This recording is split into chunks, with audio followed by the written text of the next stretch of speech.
You are knowing what you are wanting? Really?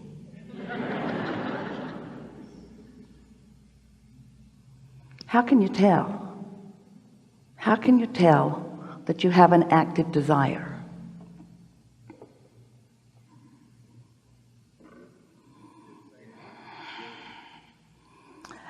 Well, it's interesting because sometimes you have an active desire.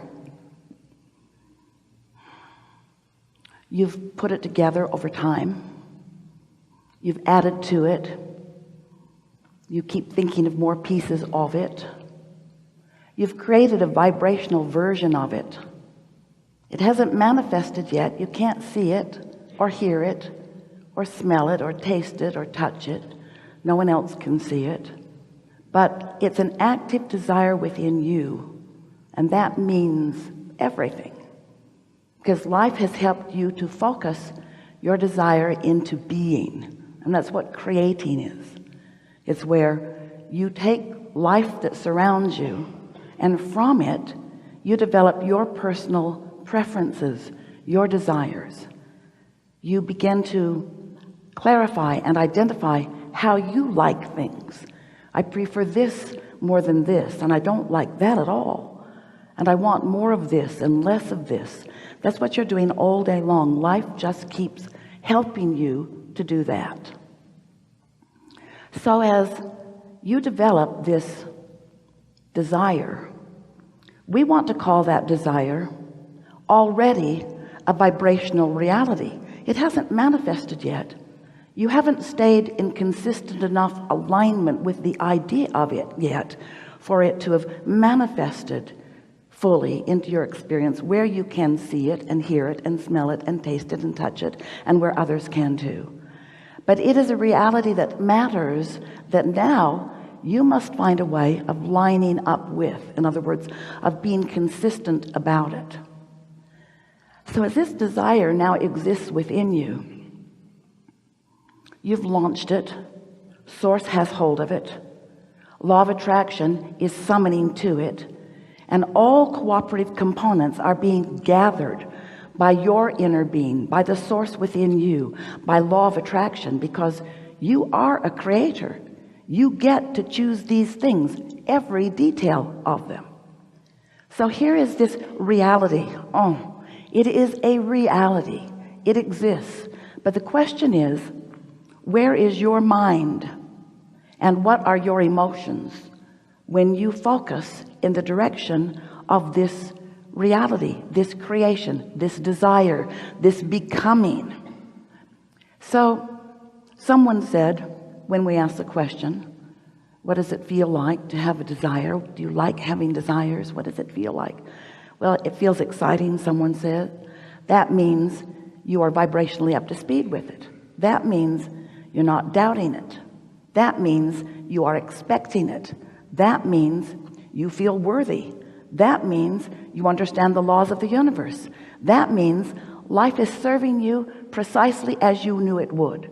That you would sift and sort, and you would decide, and you would launch this vibrational rocket of desire that would culminate in a vibrational reality, and it would stay there carefully tended while you add to it by the source within you who is holding it steady for you.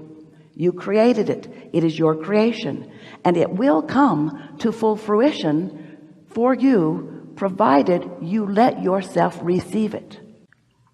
Jerry wanted to write a book. He wanted to call it Turning Thoughts to Things, because he sensed this vibrational reality. He had watched enough people hold dreams and line up with them and manifest them. And he had also seen people hold dreams and not line up with them and never manifest them, just painfully speaking of their hopes and dreams and goals and wishes, and never get closer to them, because they didn't change their vibrational frequency enough to allow themselves to be in the receiving mode, so that they could get on the trail of them, so that they could notice the clues, so that they could be in on the delicious all day, every day becoming and unfolding of their own desire. And so Jerry began asking us questions like, How do we create our own reality? If it is true that we do, then how is that so? And we began explaining incrementally, day by day, that you are vibrational beings even though you don't know it. You are so used to looking at what you have manifested that you think all the power is in what you can see and hear and smell and taste and touch. And most of you, we love you so much, you know what's coming next.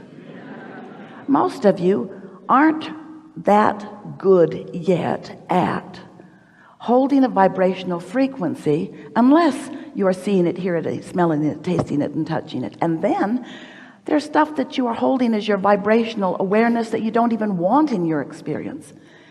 And so we began talking to you about becoming better selective sifters, better focusers, more aware of how you feel while you look at that and that and that, making more lists of positive aspects and spending more time getting into the appreciation mode.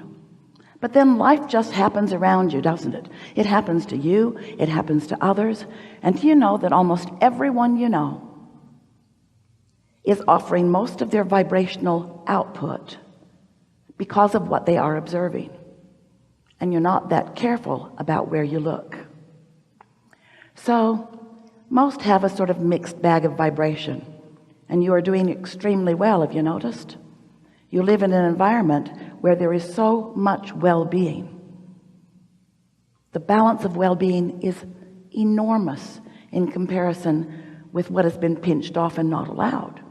And so you continue as individuals and as societies to thrive. But you didn't come just to survive. You didn't come just to move through time. You came as source energy creators into this leading edge time-space reality because you knew it would inspire you to your individual desires, your unique and important desires. And you knew that once you launched those rockets of desires, that there was a vibrational reality that had a point of attraction, and that the laws of the universe were going to respond to that point of attraction. And we're here to tell you that you have a choice, that while your desires are expanding and evolving and becoming, you have a choice of lining up with them or holding yourself forever apart from them. You can't stop creating them. You cannot hold your vibrational reality back. It was so important to us that you know that we wrote a whole book about it. We called your vibrational reality your vortex. It's where the vibrational version of everything that you want is. But you've got to find a way of tuning yourself to the frequency of that. When Esther first began receiving us, the way that she did was she and Jerry sat in meditation every day for 15 or 20 minutes. And as she quieted her own mind by focusing upon her breathing, she softened her vibrational attention to anything and everything. She felt detached. She couldn't tell her nose from her toe. And in that detached, non-focused, not focused upon any problems, not focused upon any reality, not focused upon any isness, not focused upon anything that was vibrating. In that detachment from those attentions, those ideas, her vibration, because of absence of resistance, began moving in the vicinity of us. She began to feel the familiarity.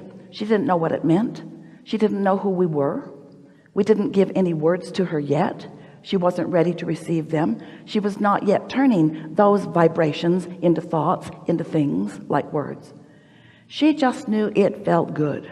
She just knew it felt free. She just knew it felt right. She just knew it felt like home. It felt like being who she really is.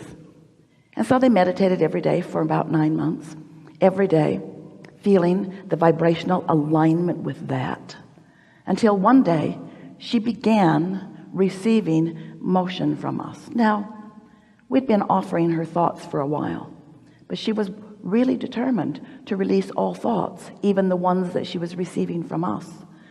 So we had to get a little obvious with her. We began moving her head. She liked the sensation of that. She told Jerry it was like flying. She liked that feeling of being in complete alignment and moving in that way.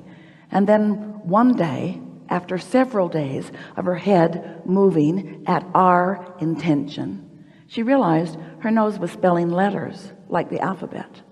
And then we were off and running.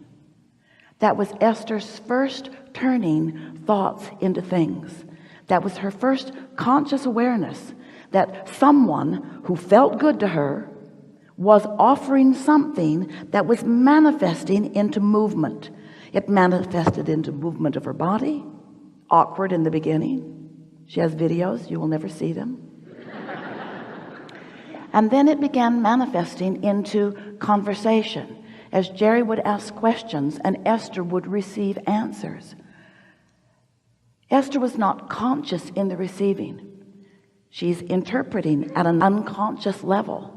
She could hear the words as they were coming out, like all of you can, but she didn't have time to ponder them because they were coming in a sort of stream or flow. It's what you're witnessing now. All of you have the ability to tune in to the frequency of your source and receive the clarity of that broader knowing. That's all that is going on here.